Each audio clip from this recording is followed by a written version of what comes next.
First contact gone wrong. The research vessel Terra's Eye drifted silently through the cosmic void, its sleek white hull reflecting the distant light of an unfamiliar binary star system. Captain Elena Rodriguez stood at the center of the bridge, her dark eyes focused on the holographic display, showing stellar formations that no human had ever cataloged before. At 42, she was one of Earth's most experienced deep space explorers, chosen specifically for missions that pushed the boundaries of human knowledge. Status report, Dr. Chen. Elena called to the man hunched over a complex array of scientific instruments. Dr. Marcus Chen, the ship's chief xenobiologist and stellar cartographer, looked up from his readings with excitement dancing in his eyes. Captain, these readings are extraordinary, Marcus said, adjusting his wire-rimmed glasses. This binary system shows evidence of artificial manipulation. The gravitational patterns suggest someone has been mining the asteroid belt here for centuries, possibly millennia. We're looking at evidence of an advanced civilization. Lieutenant Sarah Kim, the ship's communications officer, turned from her station with a concerned expression. Captain, I'm picking up some unusual electromagnetic signatures. They're very faint, but they seem artificial. Should I attempt to decode them? Elena nodded thoughtfully. The Terra's Eye was officially a research vessel, conducting routine stellar cartography and xenobiological surveys.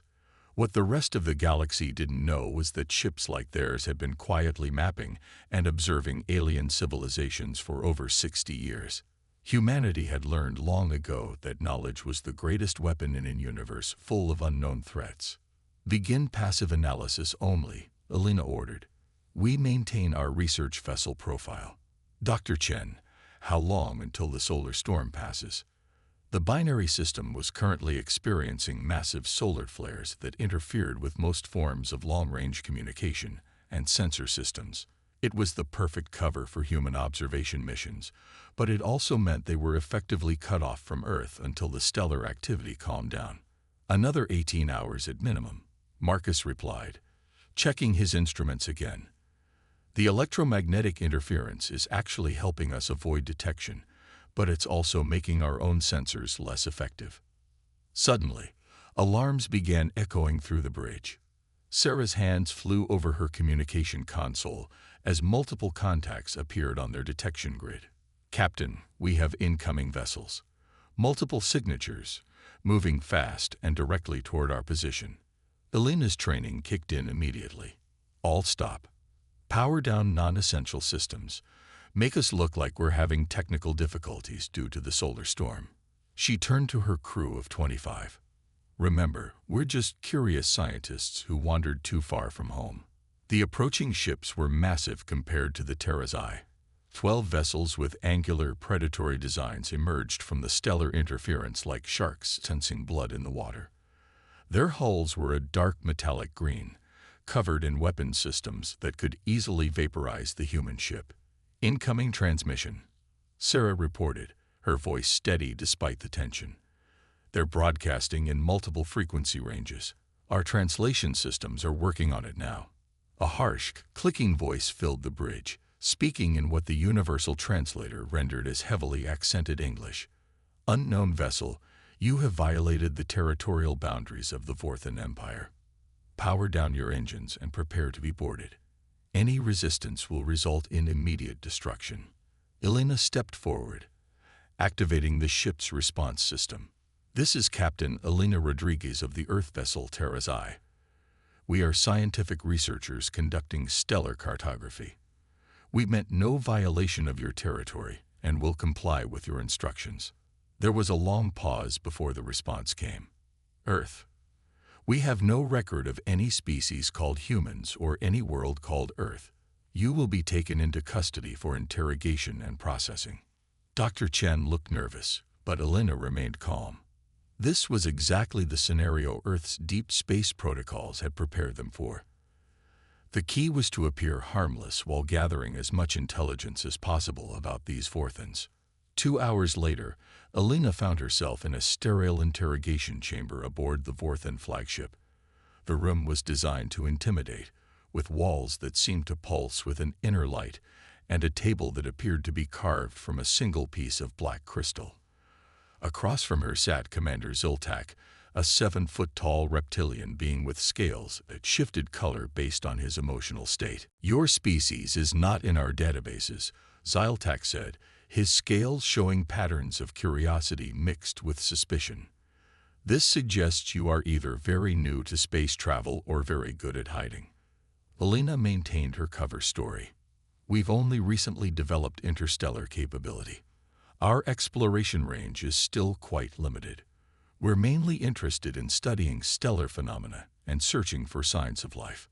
Ziltak leaned forward, his large golden eyes studying Elena intently. "Yet your ship's technology shows some interesting characteristics. Our engineers are having difficulty understanding some of your systems." This was expected. Human technology had been specifically designed to appear less advanced than it actually was. The Terra's Eye looked like a simple research vessel, but its true capabilities were hidden beneath layers of misdirection and carefully concealed systems. "We focus on efficiency rather than power," Elena replied honestly. "Our resources are limited, so we have to make every component count." Meanwhile, back on the Terra's Eye, Dr. Chen and Lieutenant Kim were implementing their contingency protocols. While the Vorthan technicians examined what they thought were the ship's primary systems, the real control mechanisms remained completely hidden.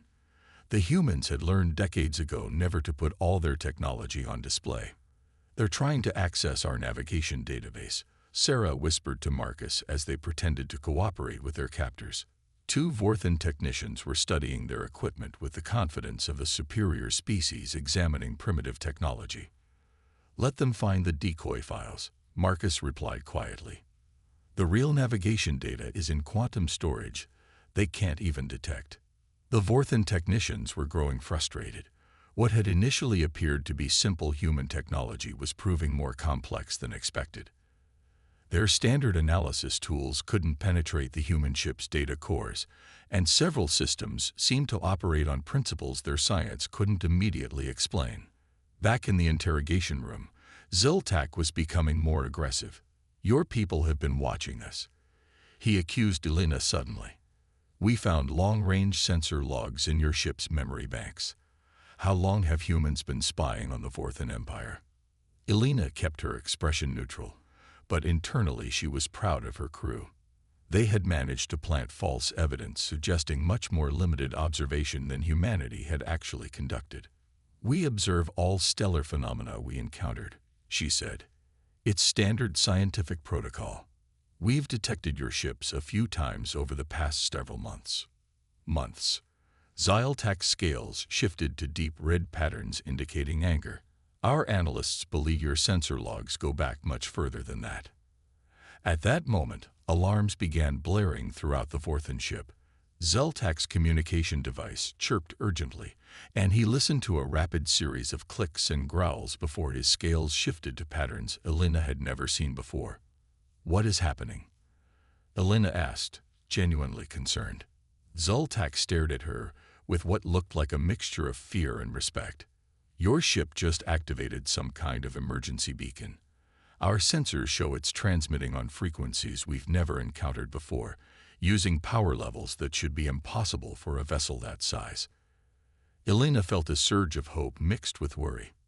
The emergency beacon meant her crew believed they were in serious danger, but it also meant that backup was on the way.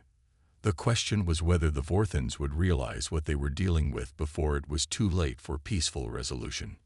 On the bridge of the Vorthan flagship, Admiral Krexthor was studying the readings from the human vessel with growing concern. The Admiral was an old warrior, with scars across his scaled hide and cybernetic implants that enhanced his tactical thinking. He had conquered 17 different species for the Empire, but something about these humans made him uneasy. "Sir," his sensor operator reported, "the human ship's energy output just increased by 300%. It's not showing any external changes, but internal power flow suggests capabilities far beyond what we initially measured." Admiral Krexthor's military instincts were screaming warnings. How long until reinforcements arrive from the nearest Imperial base? 6 hours at maximum speed, sir. And the human beacon signal? Unknown, sir. We can't decode it, and we have no idea what it might be summoning or when. The Admiral made a decision that would change the course of galactic history. Release the human captain immediately. Prepare for immediate diplomatic contact. I suspect we may have made a serious error in judgment. As Elena was escorted back to her ship, she could see the change in Vorthan behavior.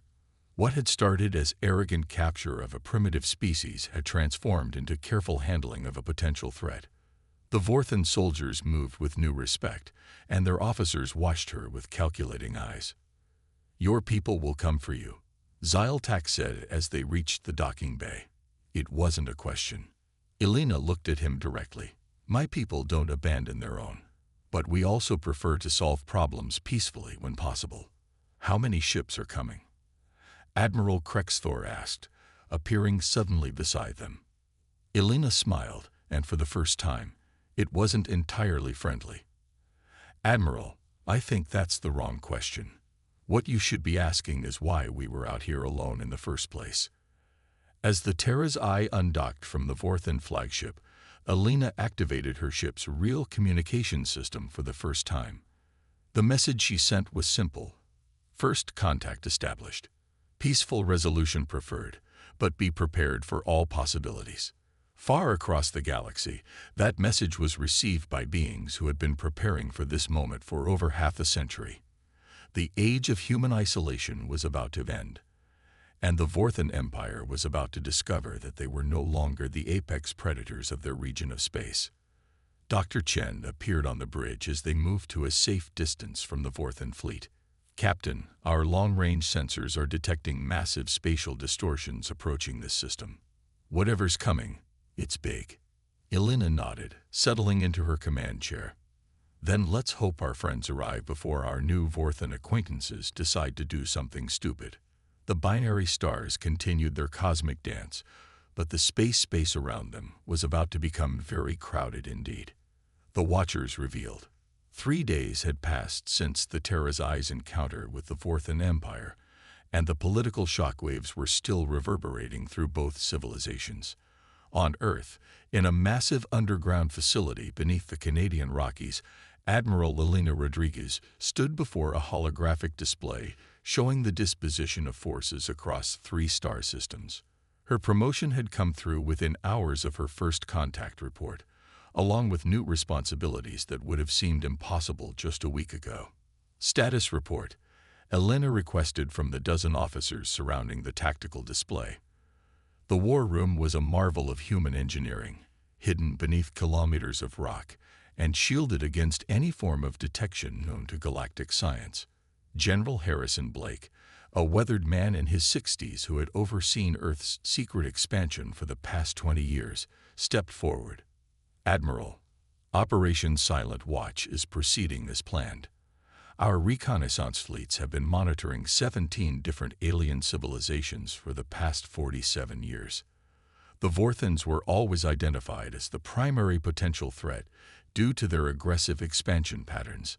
Elena studied the display showing human outposts, hidden stations, and disguised research vessels spread across a region of space that dwarfed what most species considered their entire known galaxy. "How many ships do we actually have out there, General?" "Active vessels number in the thousands," Blake replied. "But remember, most appear to be simple research or trading ships. Our real military assets have never been deployed openly, until now." Dr. Marcus Chen, now bearing the title of Chief Intelligence Analyst, joined the conversation. His transformation from simple scientist to strategic advisor reflected humanity's own evolution from curious explorers to galactic observers. "The Vorthans have mobilized 60% of their Imperial fleet," he reported. "They're conducting systematic searches of every system within 50 light-years of first contact. They're looking for our homeworld." Elena smiled grimly. "Let them look. They're searching in completely the wrong direction." Meanwhile, in the capital system of the Vorthan Empire, Emperor Vexstar paced the length of his throne room like a caged predator. The Emperor was ancient by Vorthan standards, his scales bearing the deep green coloration that came with age and wisdom.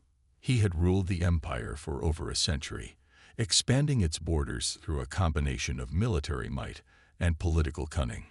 "Explain to me again," the Emperor hissed to his assembled advisors, "how a single primitive research vessel has managed to disappear completely from our sensors while simultaneously summoning unknown reinforcements to our borders." Admiral Krexthor, who had been standing silently near the back of the group, stepped forward. "Your Magnificence, with respect, I believe we may be approaching this situation incorrectly. The human captain's behavior during interrogation was not that of a primitive explorer. She showed tactical awareness and strategic thinking consistent with an experienced military officer." "What are you suggesting, Admiral?" "I believe the Terra's Eye was not a research vessel that accidentally wandered into our space. I think it was a reconnaissance mission, and its capture was either planned or at least prepared for." Before the Emperor could respond, alarms began echoing through the throne room. A communications officer rushed forward, bowing deeply before speaking. "Your Magnificence, long-range sensors have detected a massive fleet approaching the outer system. The signatures don't match any known Imperial vessels." "How many ships?" the Emperor demanded. "We're still counting, Your Magnificence, but preliminary estimates suggest over 200 vessels of unknown configuration." Emperor Vextar turned to his military commanders. "Mobilize the home fleet immediately. If these humans want to test the might of the Vorthan Empire, they will learn why we rule 12,000 worlds." As the Vorthan fleet prepared for battle, a very different scene was unfolding aboard the lead human vessel. The dreadnought Humanity's Shield was 3 kilometers long and packed with technology that had been developed in secret over 5 decades of hidden expansion. Its captain, Maria Torres, was reviewing final diplomatic protocols with Ambassador David Park. "Remember," Captain Torres said, "our objective is peaceful resolution if possible. But the Emperor needs to understand that humanity is not a species to be conquered or dismissed." Ambassador Park nodded. At 55, he had spent his entire career preparing for this moment. First contact with a major galactic power. The Vorthans respect strength above all else. Our intelligence suggests they'll only negotiate seriously if they believe we pose a credible threat. "And do we?" Torres asked with a slight smile. Park looked out at the fleet surrounding them. 200 ships was only a fraction of humanity's actual naval strength, but it represented more firepower than most civilizations could imagine. "Captain, we could probably conquer the Vorthan Empire if we wanted to. The question is whether we can convince them of that without actually having to prove it." The two fleets met in the space between star systems, a carefully chosen location that gave neither side a tactical advantage. The Vorthan formation was impressive, nearly 400 vessels arranged in the traditional Imperial battle pattern that had conquered dozens of worlds. But the human fleet maintained a loose, almost casual formation that somehow seemed more threatening than any rigid battle line. "This is Emperor Vextar of the Vorthan Empire," came the transmission across all frequencies. "You have entered Imperial space with a military fleet. Explain your intentions or face the consequences of your aggression." Ambassador Park stepped forward in the communications center of Humanity's Shield. "Your Imperial Magnificence, I am Ambassador David Park, representing the United Terran Federation. We come seeking diplomatic resolution to the recent misunderstanding involving our research vessel." "Misunderstanding?" The Emperor's voice carried clear incredulity. "Your vessel was conducting espionage operations in Imperial territory." "Your Magnificence, our vessel was conducting scientific research, as are hundreds of similar ships throughout this region of space. We have been studying stellar phenomena and cataloging species for nearly half a century. The Vorthan Empire has been one of many civilizations we have observed during this time." There was a long pause before the Emperor responded. "You claim to have been watching us for 50 years. Observing, Your Magnificence, along with 16 other major civilizations and countless smaller species. We prefer to understand our neighbors before making formal contact. Captain Torres activated a system that had never been used in actual operations before. Across the fleet, human ships began dropping their concealment protocols. What had appeared to be a modest force of 200 vessels suddenly revealed itself as something far more impressive. Each ship's true energy signature became visible, showing power outputs that dwarfed anything in the Vorthen fleet. Impossible, Admiral Krexthor whispered on the Vorthen flagship. Their smallest vessels are outputting more energy than our dreadnoughts. But the real shock came when Captain Torres activated the strategic display. The three-dimensional map appeared in the space between the two fleets, showing the true extent of human presence in local space. Thousands of outposts, hundreds of systems, and a network of observation posts that covered a region larger than the entire Vorthen Empire. We have been watching, Ambassador Park continued calmly, because we have been protecting. The Grelian Republic exists because human intervention prevented Vorthen expansion into their territory 8 years ago. The Kepler Mining Consortium survives because our ships discouraged imperial aggression toward their asteroid colonies. 17 smaller species continue to exist independently because humanity has quietly maintained the balance of power in this region. Emperor Vextar's scales shifted through several color patterns as he processed this information. You're claiming responsibility for our failed expansion campaigns. We prefer to think of it as maintaining stability, Park replied. The Vorthen Empire is strong and has legitimate security needs, but so do the hundreds of smaller civilizations in this region. Our role has been to ensure that strength doesn't automatically translate to conquest. Admiral Krexthor was studying the tactical displays with growing amazement. Your Magnificence, he said quietly, if their data is accurate, they've been operating a fleet larger than ours for decades without our knowledge. The question now, Captain Torres interjected, is what happens next. Humanity prefers cooperation to conflict, but we will not allow the conquest or subjugation of species under our protection. Emperor Vextar was silent for several minutes, his advisors waiting nervously for his response. Finally, he spoke. Ambassador Park, your species has essentially created a shadow empire in our region of space while remaining completely hidden. This is either the most impressive intelligence operation in galactic history or the most elaborate deception ever attempted. Neither, Your Magnificence, Park replied. It's simply what happens when a species chooses patience over aggression and knowledge over conquest. The negotiations that followed would reshape the political structure of the galaxy.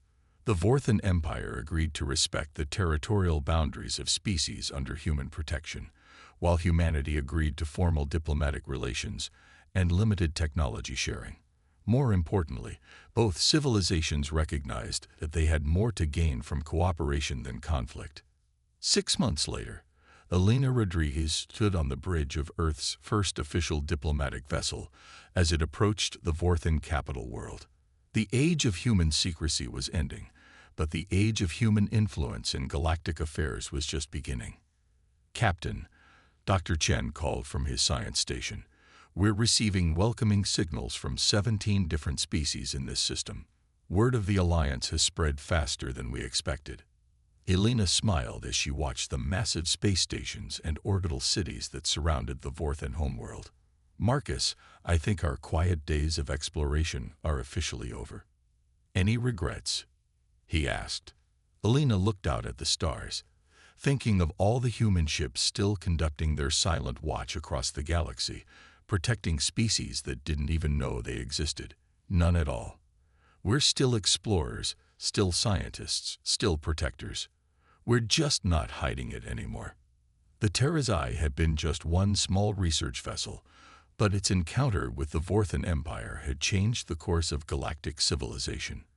Humanity had spent 50 years preparing for this moment, and now the galaxy would discover what it meant to have Earth's children among the stars.